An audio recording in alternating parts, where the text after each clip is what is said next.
ಹಾಡು ನೋಡಿದ್ಮೇಲೆ ಮಾತಾಡೋಕ್ಕೇನೂ ಇಲ್ಲ ಆ್ಯಕ್ಚುಲಿ. ಇಲ್ಲಿ ಕವಿರಾಜ್ ಅವರ ಮಾತುಗಳೇ ಅದ್ಭುತವಾಗಿತ್ತು. ಆಮೇಲೆ ನಮ್ಮ ಪೂರ್ಣ ಆ್ಯಂಡ್ ಇಡೀ ತಂಡ ಒಟ್ಟಾರೆಯಾಗಿ ಸಿನಿಮಾ ಹೊಸದಷ್ಟೇ, ಅನುಭವ ಯಾರಿಗೂ ಏನು ಹೊಸದಲ್ಲ. ಎಲ್ಲರೂ ಅನುಭವಿಸ್ತಾರೆ ಇಲ್ಲಿರೋರು, ಭಾಳ ಚೆನ್ನಾಗಿ ತಿಳ್ಕೊಂಡಿರೋರು, ಜರ್ನಿ ಮಾಡಿರೋರು, ಕಷ್ಟಗಳನ್ನ ನೋಡಿರೋರು, ಬದುಕಲ್ಲಿ ಸಹಿಸ್ಕೊಂಡವರು, ಸೋತವರು, ಸೋಲು ಉಂಡವರು, ಕೆಳಗೆ ಬಗ್ಗದವರು, ಬಾಗದವರು ಎಲ್ಲರೂ ನಮ್ಮ ಜೊತೆಗಿದ್ದಾರೆ ಇವತ್ತು. ಅದರಲ್ಲಿ ನಾನು ನಿಮ್ಮಲ್ಲಿ ಒಬ್ಬ, ನಾನು ಹೊರತಲ್ಲ ನಿಮಗೆ. ಆ್ಯಂಡ್ ಅಫ್ಕೋರ್ಸ್ ಒಂದೊಂದು ವರ್ಗದಲ್ಲಿ ನಾವೆಲ್ಲರೂ ಒಂದೊಂದು ಕಡೆ ಎಲ್ಲರೂ ಬಾಗಿದ್ದೀವಿ, ಬೆನ್ನು ಬಾಗಿಸಿದ್ದೀವಿ. ನನಗೆ ಯಾಕೆ ರೋಷ ಆವೇಶ ಅಂತ ಎಲ್ಲರೂ ಕೇಳ್ತಾರೆ. ನನ್ನಲ್ಲಿ ಸ್ವಲ್ಪ ಕೋಪ ಜಾಸ್ತಿ, ಅದೇ ನನ್ನ ವೀಕ್ ಪಾಯಿಂಟ್ ಅಂತಲೂ ನಮ್ಮ ಪೂರ್ಣ ಮತ್ತೊಬ್ಬರು ಎಲ್ಲರೂ ಹೇಳ್ತಾ ಇರ್ತಾರೆ ನನಗೆ. ಅಂದರೆ ನನ್ನ ಕೋಪನೇ ನನಗೆ ವೀಕ್ ಪಾಯಿಂಟ್ ಅಂತ. ಅಫ್ಕೋರ್ಸ್ ಇರಲಿ, ನನ್ನ ಕೋಪ ಯಾಕೆ ಅಂತಂದರೆ ಸಮಾಜ ಯಾಕೆ ಹಿಂಗಿದೆ ಅಂತ ನನ್ನ ಕೋಪ, ಯಾಕೆ ಮನುಷ್ಯರೆಲ್ಲ ನಾವು ಯಾಕೆ ಹಿಂಗಿದ್ದೀವಿ ಅಂತ ಕೋಪ, ಯಾಕೆ ನಾವೆಲ್ಲರೂ ಒಟ್ಟಾಗಿರೋಕ್ಕಾಗಲ್ಲ ಅಂತ ಕೋಪ, ಯಾಕೆ ಎಲ್ಲರೂ ನಾವು ಖುಷಿಯಾಗಿರೋಕ್ಕಾಗಲ್ಲ ಅಂತ ಕೋಪ, ಯಾಕೆ ನಾವೆಲ್ಲರೂ ಒಂದೇ ಅಂತ ಬದುಕೋಕ್ಕಾಗಲ್ಲ ಅಂತ ನನ್ನ ಕೋಪ, ಯಾಕೆ ನೀವು ಮಾತ್ರ ತಿಂತಾ ಇದ್ದೀರಾ ಉಣ್ತಾ ಇದ್ದೀರಾ ಅಂತ ನಮ್ಮ ಕೋಪ, ಯಾಕೆ ನಮ್ಮ ಮಕ್ಳಿಗೆ ಮಾತ್ರ ಬಟ್ಟೆ ಇಲ್ಲ, ಒಳ್ಳೆ ಬಟ್ಟೆ, ನಮ್ಮ ಮಕ್ಳಿಗೆ ಮಾತ್ರ ಎಜುಕೇಷನ್ ಇಲ್ಲ ಅಂತ ನನ್ನ ಕೋಪ, ಯಾಕೆ ನೀವು ಕಾರ್ ಮೇಲೆ ಕಾರಲ್ಲೇ ಓಡಾಡಬೇಕು ಅಂತ ನನ್ನ ಕೋಪ, ಯಾಕೆ ನಾನು ಕಾಲ ಮೇಲೆ ಕಾಲು ಹಾಕೊಂಡ್ರೆ ನಿಮ್ಗೆ ಬೇಜಾರಾಗುತ್ತೆ ಅಂತ ನನ್ನ ಕೋಪ, ನೀವು ಕಾಲ ಮೇಲೆ ಕಾಲು ಹಾಕೊಂಡು ಕೂತ್ಕೊಂಡಾಗ ನಾನು ಸುಮ್ಮನಿರಬೇಕು, ನಾನು ಕಾಲ ಮೇಲೆ ಕಾಲು ಹಾಕೊಂಡು ಕೂತ್ಕೊಂಡಾಗ ನಿಮ್ಗೆ ಯಾಕೆ ಈಗ ಹರ್ಟ್ ಆಗುತ್ತೆ, ಅದು ನನ್ನ ಕೋಪ. ಈ ಸಮಾನತೆಯನ್ನ ಅವತ್ತಿಂದ ಫೈಟ್ ಮಾಡ್ತಾ ಬಂದಿರೋದು ಮನುಷ್ಯ ಕುಲ. ಅದು ಅಂಬೇಡ್ಕರ್ ಒಬ್ಬರಲ್ಲ. ಭೂಮಿ ಯಾವಾಗ ಜನಿಸ್ತೋ ಅಲ್ಲಿಂದ ಅಸಮಾನತೆ ಶುರುವಾಯಿತು. ಒಬ್ಬೊಬ್ಬರು ಮನುಷ್ಯರಲ್ವೇ ವೈಮನಸ್ಸು, ಅಸೂಯೆ, ಇದನ್ನೇ ತುಂಬ್ಕೊಂಡು ಬದುಕ್ತಾ ಬದುಕ್ತಾ ಬದುಕ್ತಾ ಅದು ಬ್ಲಾಸ್ಟ್ ಆಗ್ತಾ ಬಂತು ಅಷ್ಟೇ. ಅದಕ್ಕೊಬ್ರು ಅಂಬೇಡ್ಕರ್ ಹುಟ್ಟಿದ್ರು, ಸಂವಿಧಾನ ಬರೆದ್ರು.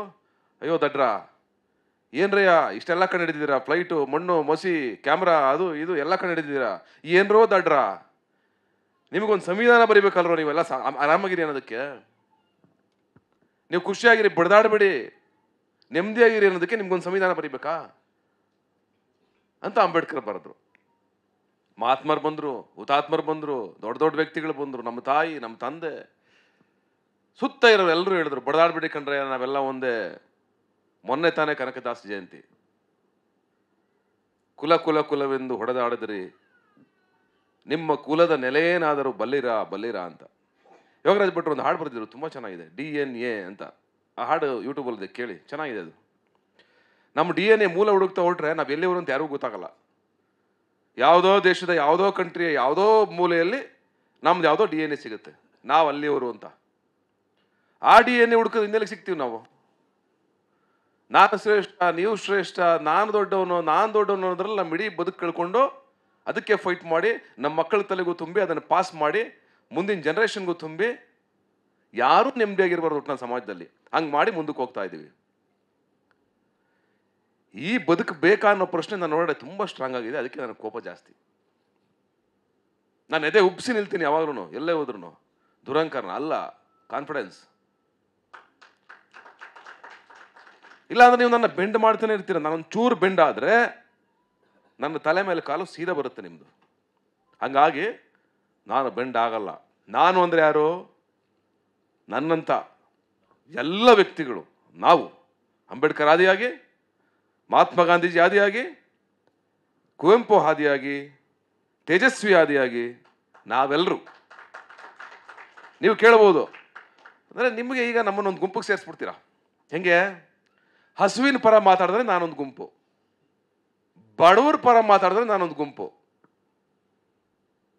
ನಾನು ಒಂದು ವರ್ಣದ ವಿರೋಧಿಯಾಗಿ ಮಾತಾಡಿದ್ರೆ ಒಂದು ಗುಂಪು, ನಾನು ಸಮಾನತೆಯ ಪರವಾಗಿ ಮಾತಾಡಿದ್ರೆ ನಾನೊಂದು ಗುಂಪು. ಪರವಾಗಿಲ್ಲ, ನಾನು ಆ ಗುಂಪಲ್ಲಿರೋದಕ್ಕೆ ತುಂಬ ಹೆಮ್ಮೆ ಪಡ್ತೀನಿ. ಇದನ್ನ ವಿರೋಧಿಸೋರು ಎಷ್ಟೋ ಜನ ಬಂದ್ರು ಕತ್ತಿ ತಗೊಂಡು ಹೊಡೆದಾಡ್ತೀನಿ ಅಂತ ಹೇಳಲ್ಲ ನಾನು. ನಿಮ್ಮನ್ನ ಕನ್ವಿನ್ಸ್ ಮಾಡಬೇಕು, ನಿಮ್ಮನ್ನ ಬದಲಾಯಿಸಬೇಕು. ಆ ಜವಾಬ್ದಾರಿ ನಮ್ಮ ಮೇಲಿದೆ. ಆ ಬದಲಾಯಿಸ್ತೀವಿ, 100% ಬದಲಾಯಿಸ್ತೀವಿ. ಅದು ಇಲ್ಲಿ ಕೂತಿರೋ ಎಲ್ಲರೂ ನಾವು ಬದಲಾಯಿಸೋಕ್ಕಾಗಲ್ಲ. ಇಬ್ಬರು ಎದ್ದಿರ್ತಾರಲ್ಲಿ, ನನ್ನಂತವನು ಒಬ್ಬ ಇಲ್ಲಿ ಕೂತಿರ್ತಾನೆ, ಅಲ್ಲೊಬ್ರು ಕೂತಿರ್ತಾರೆ, ಅಲ್ಲೊಬ್ರು ಕೂತಿರ್ತಾರೆ. ಅವರಷ್ಟು ಜನ ಇಡೀ ಸರ್ಕಲ್ನ ಕವರ್ ಮಾಡ್ತಾರೆ. ಅದೇ ನಂಬಿಕೆ. ಆ ನಂಬಿಕೆ ಮೇಲೇ ಇಡೀ ಭೂಮಿ ಬದುಕ್ತಾ ಇರೋದು. ಈ ಭೂಮಿ ಯಾರು ಸ್ವತ್ತು ಅಲ್ಲ, ಅದನ್ನು ಯಾವಾಗಲೂ ಹೇಳ್ತಾ ಇರ್ತೀನಿ ನಾನು. ನಾವೇ ಬಾರ್ಡರ್ ಹಾಕಿರೋದು, ನಾವೇ ಲೈನ್ ಹಾಕೊಂಡಿರೋದು, ನಾವೇ ಸೆಕ್ಯೂರಿಟಿ ಹಾಕೊಂಡಿರೋದು, ನಾವೇ ಭಯಸ್ಥರಾಗಿ ಸೆಕ್ಯೂರಿಟಿ ಹಾಕೊಂಡು ನಮ್ಮನ್ನು ನಾವು ಕಾಯ್ತಾ ಇರೋದು. ಯಾಕಂದರೆ ಅಷ್ಟು ನಾವು ಸರಿ ಇಲ್ಲ ಅಂತ ಅರ್ಥ. ಯಾವ ಪ್ರಾಣಿಗಳು ಬಾರ್ಡರ್ ಹಾಕೊಂಡಿಲ್ಲ, ಯಾವ ಪಕ್ಷಿಗಳು ಬಾರ್ಡರ್ ಹಾಕೊಂಡಿಲ್ಲ. ಆಸ್ಟ್ರೇಲಿಯಾದಿಂದ ಇಲ್ಲಿಗೆ ಪಕ್ಷಿಗಳು ಹಾರು ಬರ್ತವೆ, ಯಾವ ಬಾರ್ಡ್ರು ಇಲ್ಲ. ನಮಗೆಲ್ಲ ಬಾರ್ಡ್ರು ಇದೆ. ಈ ಗಡಿಯನ್ನು ದಾಟೋದು ಯಾವಾಗ? ನಾವು ವಿಶ್ವಮಾನವರಾಗೋದು ಯಾವಾಗ?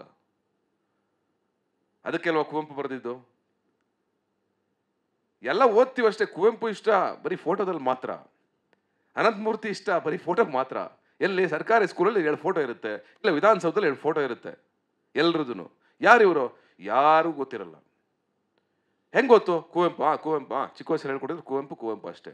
ಕುವೆಂಪು ಏನು ಮಾಡಿದ್ರು? ಏನನ್ನ ಹೇಳಿದ್ರು? ಅಂಬೇಡ್ಕರ್ ಏನು ಮಾಡಿದ್ರು? ಏನನ್ನ ಹೇಳಿದ್ರು? ಒಂದೊತ್ತು ಹಸ್ಕೊಂಡಿರಿ ನೀವು, ಆ ದುಡ್ಡಲ್ಲಿ ಶಿಕ್ಷಣ ಕೊಡಿ ಅಂತ ಹೇಳಿದ್ರು ಮಕ್ಕಳಿಗೆ. ಈ ಸೆನ್ಸಿಬಿಲಿಟಿ ನಾವು ಬೆಳೆಸ್ಕೊಳ್ಳಿಲ್ಲ ಅಂತಂದ್ರೆ ಏನು ಬದಲಾವಣೆ ಬರುತ್ತೆ ಸಮಾಜದಲ್ಲಿ? ಯಾರಿಗೂ ಪೇಷನ್ಸ್ ಇಲ್ಲ ಇವತ್ತು. ಯಾರ ಮಾತು ಕಳೆದೋಗಿದೆ ಅದು. ನಾವು ಕೂತ್ಕೊಂಡು ಕೇಳ್ತೀವಿ. ಆ್ಯಕ್ಚುಲಿ ಏನು ಹೇಳ್ತಾ ಇದ್ದಾರೆ ಕವಿರಾಜ್ ಅವರು, ಏನೋ ಹೇಳ್ತಾ ಇದ್ದಾರೆ ಇಂಪಾರ್ಟೆಂಟಾಗಿ ಕೇಳಿಸ್ಕೊಳ್ಳೋಣ. ಆ ಕಿವಿಗಳೇ ಮುಚ್ಚೋಗಿದ್ದಾವೆ.